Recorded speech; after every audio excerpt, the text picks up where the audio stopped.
بسم اللہ الرحمن الرحیم۔ حضرت ابو ہریرہ رضی اللہ تعالیٰ عنہ بیان کرتے ہیں، رسول اللہ صلی اللہ علیہ وآلہ وسلم نے فرمایا،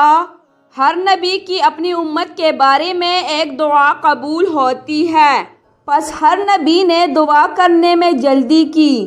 جبکہ میں نے اپنی دعا کو اپنی امت کی شفاعت کے لیے روز قیامت کے لیے چھپا رکھا ہے، اور وہ شفاعت انشاءاللہ ہر اس شخص کو پہنچے گی جو اس حال میں فوت ہوا ہوگا کہ اس نے اللہ کے ساتھ کسی کو شریک نہیں ٹھہرایا ہوگا۔ حضرت جابر رضی اللہ تعالیٰ عنہ بیان کرتے ہیں، نبی اکرم صلی اللہ علیہ وآلہ وسلم نے فرمایا، اپنی اولاد اور اپنے اموال کے لیے بد دعا نہ کرو، کہیں ایسا نہ ہو کہ تم کسی ایسی گھڑی میں اللہ تعالیٰ سے دعا کر بیٹھو جس میں دعا قبول ہو جاتی ہے۔